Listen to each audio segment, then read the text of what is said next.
Right everyone, it is Finn here and welcome to the biggest Premier League match week this entire season because ladies and gentlemen, it is here. Manchester City versus Liverpool, the title deciding match. I can almost promise you that whoever ends up winning this game will take the Premier League trophy home.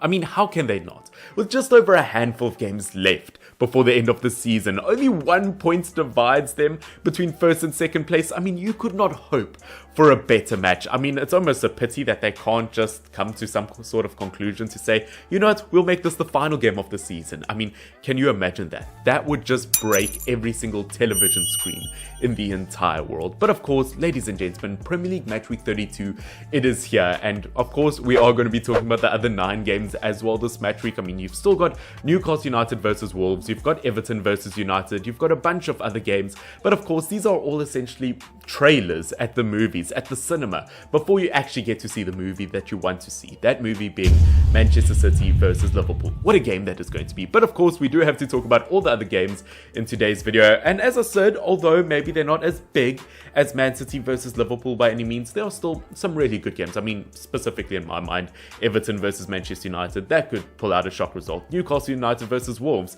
that could go any which way. Villa versus Spurs, a bunch of games that of course we're going to be talking about in today's video. But of course, before we jump into the video, I do want to ask you guys, with Liverpool playing Manchester City this weekend, I want you guys to put down in the comment section down below, what is your best combined starting 11 of Manchester City versus Liverpool players? I'm probably going to do a combined 11 video tomorrow, if I feel like it, I guess. And of course, if you guys end up submitting your combined 11s, I might include them in that video. But of course, without wasting any more of your time, jumping into the predictions, game number 1, Newcastle United versus Wolves. Now, of course, looking at Newcastle United, dare I say their honeymoon phase is slightly over. Obviously, 3 losses in a row, which is really, really weird because, I mean, they've been unbeaten this entire year. Now they've found a tiny bit of a dodgy spot. As I said, I mean, their honeymoon phase has kind of just turned into, well, normal marriage. They're unhappy at the moment. Okay. Of course, facing a Wolverhampton Wanderers team that has been in slightly good form as of late. Obviously, 3 wins in their last 4 games. Their most recent win being a 2-1 win versus Aston Villa, where I can definitely say that they could have won by a lot more. Of course, they went 2-0 up relatively early versus Aston Villa. I think this Wolves team has potential to surprise a lot in this Premier League, in the Premier League at the moment. Especially, I mean, looking at Newcastle United. I mean, I think I'm like the rest of the world, where I've got absolutely no idea what to think of Newcastle at the moment. I mean, they seem to almost be able to beat absolutely everybody since their buyover, but now of course they are in a tiny bit of a sticky situation. Obviously a 5-1 loss to Tottenham Hotspurs. It's not great, is it? But do I think they stand a chance versus Wolves? To be honest, I genuinely think that this could go in any which direction, but I do think to an extent that Wolves might be able to steal a win here. I do think they might be able to steal a 2-1 win. But as I said, if Newcastle United are able to bounce back to their previous form before that, I wouldn't be totally surprised by that. And my player to watch, it is going to be the El Capitano, the leader from the back, Conor Cody. As we know, I mean, you do have to lead from the back. He is an absolutely brilliant player, although not an attacking player. I mean, obviously, he can make the difference. Nice. Moving on, we've got Everton versus Manchester United. Now, I hate saying this every single damn match week. As a Manchester United fan, I've got no idea what to expect anymore. I mean, yes, we drew to Leicester City, but that might have been one of the worst performances I've seen from United in a very long time. And that really is saying something. United, I don't know how we've gotten ourselves into such a bad situation. We're in 7th place. We aren't... I don't even think that's a Conference League spot at this point. How on earth is West Ham United, Arsenal and Spurs ahead of us on the table? I mean, I just don't understand how that ended up happening. Look, obviously United, I mean, in their most recent games, obviously the only loss they've gotten was that 4-1 win versus Man City. But other than that, I mean, the real problem is the fact that they've drawn way too many games. I mean, they've only lost 2 games this entire year. But as I said, it's way too many draws versus teams where they really, really shouldn't have. So I mean, would I be surprised if we drew versus Everton, a team that is only 1 point above relegation? Knowing Manchester United, I would not be surprised by any means. Everton always somehow have the ability to steal points from United. But I do think this time around, looking at how dreadful Everton are this season, I mean, talk about them being a Premier League team. I barely think at the moment they deserve to be a Sunday League team. They have been really, really bad. I mean, I think that's highlighted by the fact that they've just lost 3-2 to Burnley. I don't know how you end up doing that, but obviously Everton, I mean, as many times before, you've stolen points from Manchester United. I don't see it happening this time around, and I do see United getting a rather embarrassing 2-1 win. I can see it being like a 1-1 draw and then United stealing it in the dying minutes. And my player to watch for the game is going to be good old Bruno Fernandes, because although United have been dreadful in recent weeks, I actually think Bruno Fernandes' form has risen a tiny bit. I guess we'll have to wait and see in a game like that, but will the Toffees be a tough one to chew? I mean, they might absolutely rip out Manchester United's teeth, to be honest with you. Next up, we've got Arsenal versus Brighton, and of course, this is the fixture that introduced the likes of Emi Martinez to the world, and of course, I mean, I guess to an extent, that's kind of the reason why Lionel Messi won his first ever Copa America. I mean, if we never discovered the likes of Emi Martinez, I mean, who knows what would have happened to the world of football? I mean, there are just so many chains linked to that.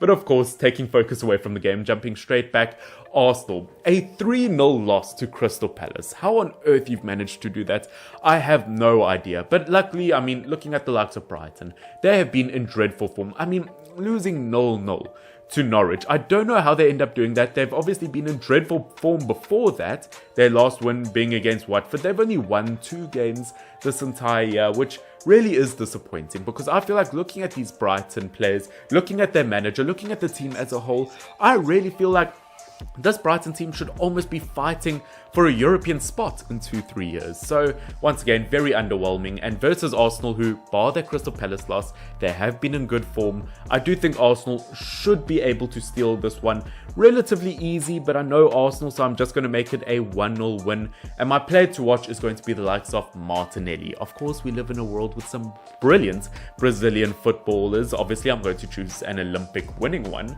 I do think Martinelli has got such a bright future ahead of him. He is absolutely brilliant on the ball and can make a difference versus the Seagulls.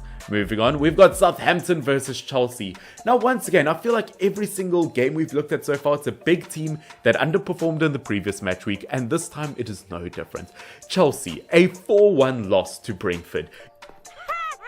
You seriously have to have a talk with yourself at this moment. I mean, you get all these supporting kind of moments and protests and everything in the Premier League. From, obviously, you've got the likes of the Black Lives Matter. There are talks about having a Ukrainian support on the sleeves. Can people just support Chelsea at this point? Because, I mean, they are in such a bad situation at the moment. Looking at Chelsea, a 4-1 loss to Brentford. Obviously, they just got smacked by Real Madrid in the Champions League. I don't know what it is about Chelsea, but they have underperformed this year. The fact that 5 wins in a row is their best performance so far this season compared to Liverpool and Manchester City, it really isn't that great. But versus Southampton, I definitely do feel like Chelsea should still be able to get the points. They should be able to get a 3-1 win. Nothing bad versus Southampton. Obviously, as I've said on many occasions before, they've stolen some brilliant points this season. They've been very impressive. Currently 12th place in the Premier League table. I've been very impressed with Southampton as a whole. I don't think they were totally bad versus Leeds United. I do feel like they got unlucky from time to time. There were points where they definitely could have stolen, but at the end of the day, versus Chelsea, I don't see it happening, and my player to watch is going to be Kai Havertz. Once again, just a player who's been absolutely brilliant for Chelsea over the last year or so. He really has switched things on. Next up, we've got Watford versus Leeds. Now, of course, looking at Leeds United, as I said in the previous match week, I mean, ever since Jesse Marsch took over them, they have been an absolutely brilliant team. Or maybe not necessarily absolutely brilliant, but they've definitely gone up a level in terms of their performances and in terms of their form. Obviously, 3 games unbeaten at the moment for a team like Leeds United and their current situation. That's not bad. Obviously, looking at Watford, 19th place in the Premier League table. I hate to say it, but I do think at this point they are going down. Let's be honest. I do still think Watford have a really, really good team. Obviously facing Liverpool in their last game. Before that, they had Southampton. Before that, Wolves. Before that, Arsenal. They've actually had a very tricky kind of fixture list, to be honest with you. Their last few games haven't been easy.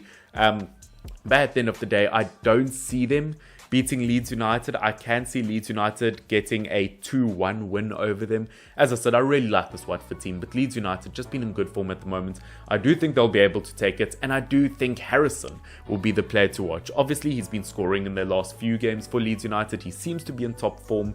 And yeah, definitely, I mean, a real contender for Leeds' player of the season, to be honest with you.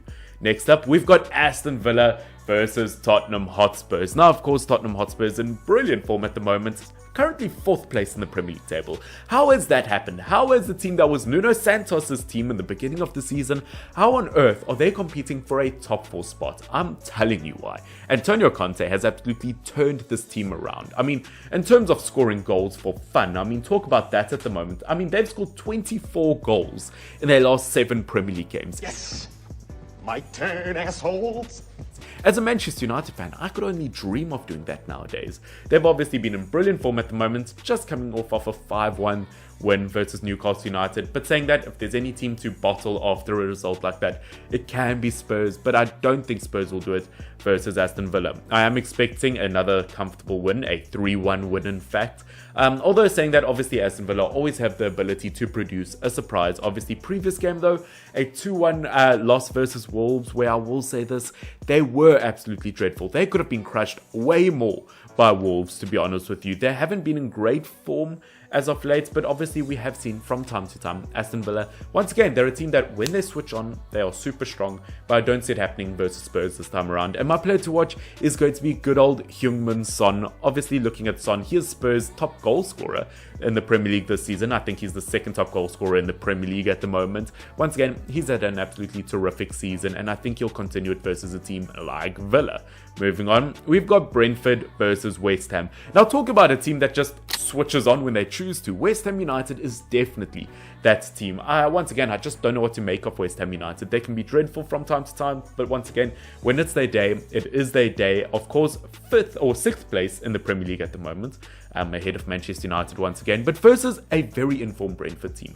A 4-1 win, as I said, versus Chelsea, proving that they could take anyone down in the Premier League at the moment. Obviously, 3 wins in their last 4 games. I've got no idea which way to go for this, but I do think, I don't know, what am I going to go in terms of a prediction? I think I'm going to go for a 2-1 win in West Ham's favour, to be honest with you. Once again, yes, Brentford really did surprise me in their previous game. I think they've got a brilliant team from goalkeeper to striker, but I do think West Ham United should be able to take the result home. Obviously, they are still playing in the Europa League. They're busy playing against Lyon the night of recording this. So once again, they might be tired. Do they have enough depth in their team to be able to constantly rotate? I do think so. They do have a good team.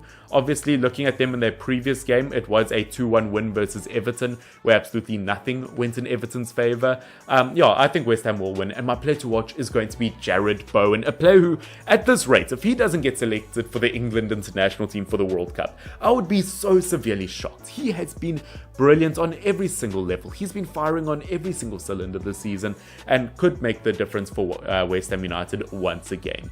Moving on, we've got Leicester City versus Crystal Palace. Now, this, weirdly enough, might be one of the trickiest games to predict this season, considering the fact that Leicester City, they've been dreadful this season, 10th place, but Crystal Palace, 9th place, 1 point ahead of Leicester City. I don't think I would have expected either of these two teams to be in these positions in the beginning of the season. Obviously, Crystal Palace coming off of a 3-0 win versus Arsenal, and I have to say, it wasn't just the fact that Arsenal were awful. I mean, they were, don't get me wrong, but Crystal Palace just had a brilliant game, and obviously looking at that before that 3-0 win, obviously they got a 0-0 draw, should I say, versus Manchester City. Before that, a 2-0 win versus Wolves. Crystal Palace are not a team to sleep on by any means, where obviously, as we've said before, Leicester City have underperformed from here to there, although they really looked good versus Manchester United, although that's not super hard to do nowadays. But you know what? I do think Crystal Palace will be able to steal points for some reason, and I am going to go with a 1-1 draw. And in terms of a player to watch, I'm going to go for James Maddison. Once again, another player who's been terrific this season and could maybe earn himself a spot back in the England international team? Question mark. We'll have to wait and see. Moving on, we've got our second last game, Norwich versus Burnley. Now, of course, two teams so deep in the relegation zone. Well, saying that, it really just applies to Norwich. Look, Norwich at this rate, they're going down. Let's be honest with you, unless some sort of miracle happens, which I don't see happening. But Burnley, only 1 point away from escaping the relegation zone. Could we see Burnley escape relegation and Everton go down? I think it is very, very possible, to be honest with you. And of course, can Burnley beat Norwich after their 3-2 win versus Everton? How much does Burnley still have in their tank? To be honest with you, I think Burnley should be able to win this one. They should be able to win it comfortably. I mean, Norwich have just been awful as of late. And looking at Burnley, I think from defense to attack, they really are a solid team. If they get relegated this season, they might go down as one of the best teams to ever get relegated. If you think of all the stars in their team, they should not go down. We saw that versus Everton. And obviously my player to watch for this fixture is going to be Maxwell Cornet. He is the man who is absolutely every Burnley fan's hero. He is definitely a Burnley fan's wet dream at this point in time. I mean, he's been terrific for them this season and could make the difference to get them out of the relegation zone. Let's see if that happens. And of course, that takes us to our final game this match week 32. It all goes down to this: Manchester City versus Liverpool. Boom. Now, of course, I am a Manchester United fan. I hate both of these teams equally. They're both my biggest rivals. But of course, from a neutral's point of view, I mean, what an exciting game this is. I mean, it all really goes down to the wire. Obviously, Manchester City, 73 points. Liverpool, 72 points.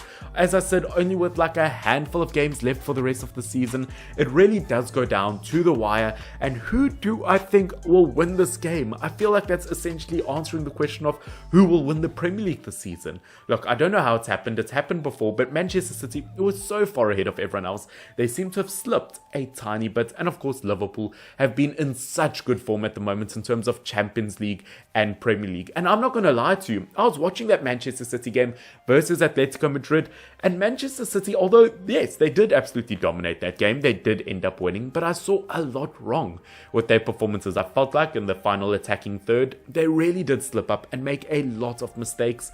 And versus Liverpool, once again, the Premier League is so competitive nowadays, you almost can't make mistakes like that anymore. As I said, it literally all goes down to the wire, but the team that I think will win this game is going to be, I think I'm going with Liverpool, to be honest with you. As I said, it is so close. It really is neck and neck between these two teams, but I think Liverpool will be able to go into first place by the end of this match week. I think looking at Liverpool, as I said, their form as of late seems to be slightly better than Manchester City in terms of these two teams as a whole.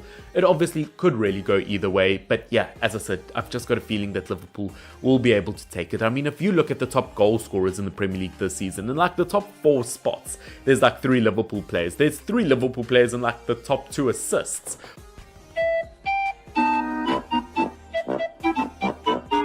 Or something weird like that as well. So Liverpool really firing on all cylinders, attacking wise and defensive wise. They should be able to take it. And of course, in terms of a player to watch, I'm not going to lie, guys, this is just such a massive game. Does anyone actually care about a player to watch, to be honest with you? I mean, it's Manchester City versus Liverpool. It's all about the team performances, and I don't think anyone really cares about a player to watch. Although it will be Mo Salah. Mark my words about that. Okay, so I feel really dumb about that, but I didn't actually put down a score prediction. And although I did predict Liverpool to win, I don't know how I managed to do that. As I said, I promise you I have been doing this for like 3.5 years. I should be a lot better at this. But of course, my score prediction obviously for Liverpool to win is, I think I'm going to go with a 3-2 win. I think it's going to be a highly suspenseful game, highly entertaining. And 3-2, it just sounds like a good score result. So yeah, I think Liverpool will win 3-2. Yeah, I don't know how I made that mistake. But ladies and gentlemen, that is it for my Premier League Match Week 32 predictions. As I said, absolutely gigantic games. Obviously a title decider. There could be a relegation battle decider. It all comes your way this Premier League Match Weekend. Now, of course, don't forget to subscribe if you did end up enjoying this video. It obviously does help the channel out. So close to 3,100 subscribers. Would really appreciate that. Along with you hitting that like button down below. And as I said, don't forget to put your Manchester City versus Liverpool combined 11s in the comment section down below. But of course, this has been Finn, FYNN. This really is a Manchester United fan's nightmare, isn't it? Oh well, until next time, cheers.